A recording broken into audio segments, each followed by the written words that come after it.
Peoples party का वफाकी हुकूमत का हिस्सा ना बनने का फैसला।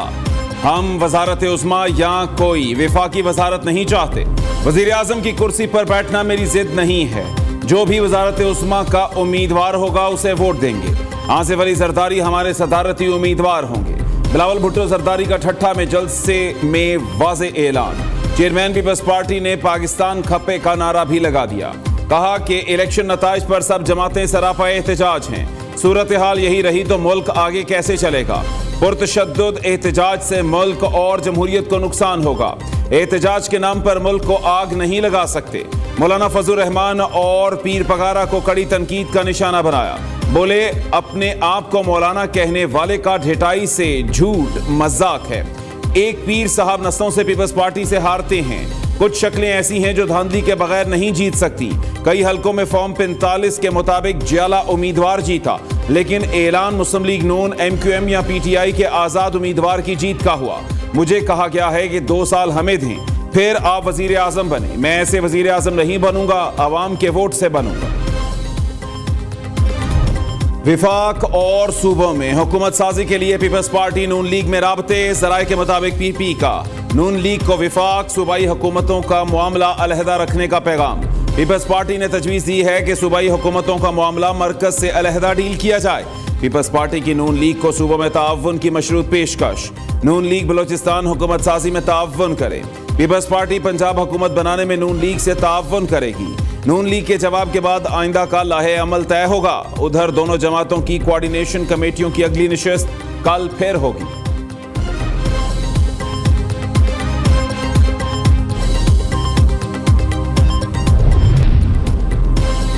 PTI का मरकज और सूबों में हुकूमत बनाने का दावा। रहनुमा PTI उमर अयूब कहते हैं कि हमारी 180 नशिस्तें हैं। तमाम कामयाब उम्मीदवारों के नोटिफिकेशन जारी किए जाएं।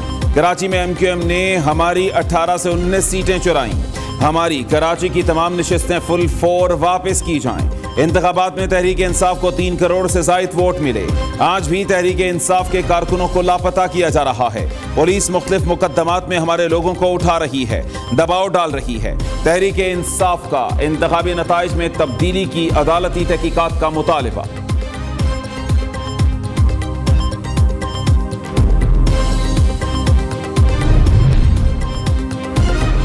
ब्यूरोक्रेसी को कानूनी शिकनी पर उकसाने वालों से कानून के मुताबिक निपटेंगे।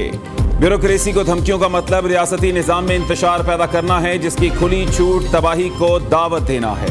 नामजद वज़ीर आला पंजाब मरीम नवाज की वार्निंग। कहा कि अफसरान की सलामती को खतरे में डाला गया तो आहनी हाथों से निपटा जाएगा। अफसरान की सिक्योरिटी यकीनी बनाएंगे। अफसरान घबराएं ना, धमकियों से मरूब हों।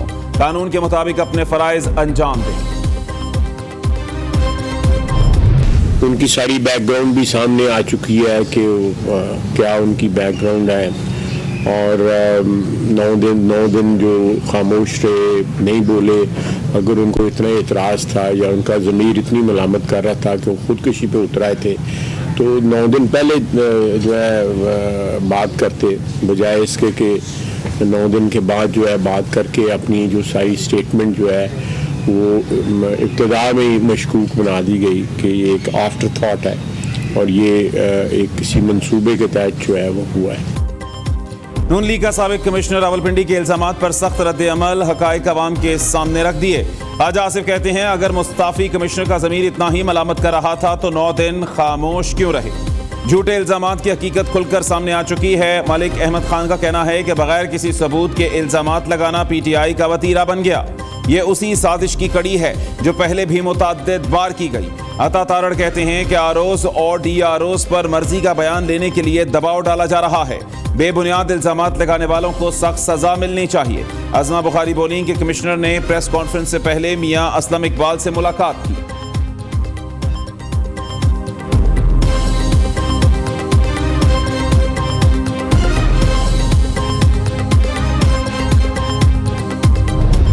सामने आ रही हैं चीज़ें कि जहाँ पे धांधली के इल्ज़ाम जिनके ख़िलाफ़ लगाए जा रहे हैं, उन्हीं के साथ जो है इत्तेहाद की और एहतजाज की बातें भी हो रही हैं। तो मैं ये इस सूरत हाल में ज़रा मैं समझता हूँ कि आवाम में सियासी बरादरी की आगे भी कोई इतनी ज़्यादा साख नहीं है लेकिन ये रवैये जो है ना साख को और ज़्यादा जो है ना मजरू कर रहे हैं। पंजाब में अल्लाह का फजल है, हमें कंफर्टेबल मेजॉरिटी मिल गई है और पंजाब में मुस्लिम लीग नून जो है वो अकेले इंशाल्लाह ताला हुकूमत बनाने के पोजीशन में है और उस सिलसिले में ऑलरेडी सारा प्रोसेस स्टार्ट हो चुका है। मौलाना फजल रहमान ने जिस पर धांधली का इल्जाम लगाया उसी पार्टी के साथ इत्तेहाद बना रहे हैं। खैबर पख्तूनख्वा में धांधली के बेनिफिशरी पीटीआई के साथ मिलकर एहतजाज समझ नहीं आता। सीनियर रहनुमा नून लीग ख्वाजा आसिफ की सियालकोट में मीडिया से गुफ्तगू, कहा कि विफाक में हुकूमत साजी के लिए पीपल्स पार्टी के साथ पेशरफ्त हुई है। पंजाब में नून लीग के पास सादा अक्सरियत, तनहा हुकूमत बनाएंगे। सियासी क़यादत के रवैयों से अवाम सियासतदानों से मुतनफ़र हो रहे हैं।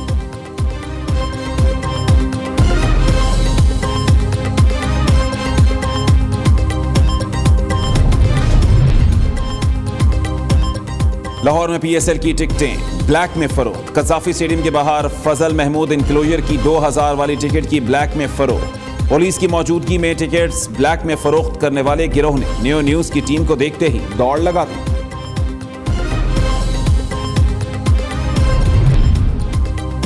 तहरीके इंसाफ का पंजाब में सुन्नी इत्तेहाद काउंसिल से इत्तेहाद का फैसला। ज़राए के मुताबिक पीटीआई पंजाब में सुन्नी इत्तेहाद काउंसिल के प्लेटफॉर्म से हुकूमत बनाएगी। बानी पीटीआई ने पार्टी के हिमायत याफ्ता आज़ाद अरकान को सुन्नी इत्तेहाद काउंसिल में शमूलियत की मंजूरी दे दी। अरकान कल इलेक्शन कमीशन में दस्तावेजात जमा कराएंगे।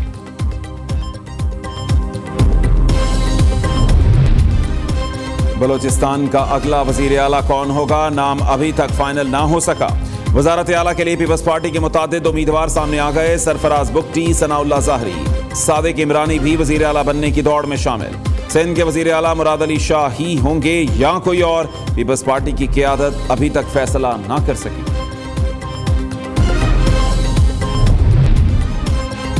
खैबर पख्तूनख्वा से कौमी असेंबली के 36 हल्कों के कामयाब उम्मीदवारों के नोटिफिकेशन जारी। उमर अयूब, गौहर खान, असद कैसर, शहरियार आफरीदी, शानदाना गुलजार, शेर अफजल मरवत, अली मोहम्मद खान, शोहराम खान, आतिफ खान कामयाब होने वालों में शामिल। पीके 113 सिटी 1 से नामजद वजीर आला खैबर पख्तूनख्वा अली अमीन गंडापुर की कामयाबी का नोटिफिकेशन रोक दिया गया। NA 37 कुरम से MWM के हमीद हुसैन का नोटिफिकेशन भी जारी।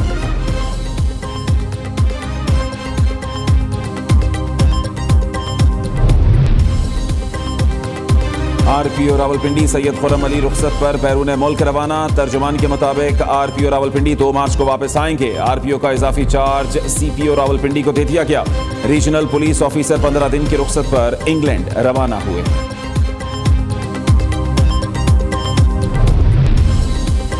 हालिया आम इंतखाबात में पाकिस्तान की तारीख के महंगे तरीन इलेक्शन साबित हुए।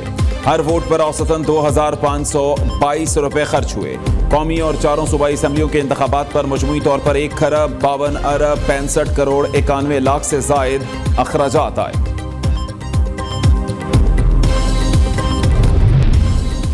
खैबर पख्तूनख्वा में बारिशों और बर्फबारी का नया सिलसिला जारी। सूबे के बालाई इलाकों में बारिश और पहाड़ों पर बर्फबारी जारी।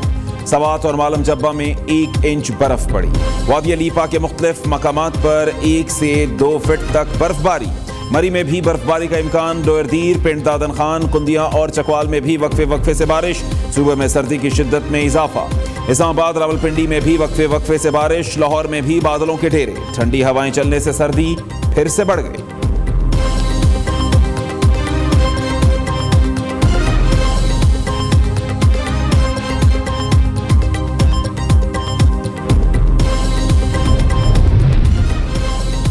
कराची लिटरेचर फेस्टिवल का तीसरा और आखिरी रोज इल्म के प्यासों का तांता बंधा रहा।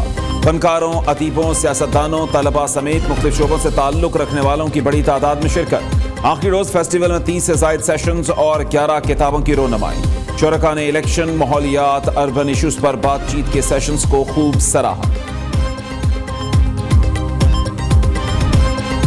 और पाकिस्तानियों की आवाज को दुनिया भर में फैलाने के लिए टीम न्यू न्यूज ढूंढने निकल पड़ी क़िरात का सुल्तान। पहलवानों के शहर गुजरांवाला में पहला पड़ाव। गुजरांवाला और गिरदोनवा से कारी हजरात ने अपनी मशहूर कुन आवाज के जौहर दिखाए।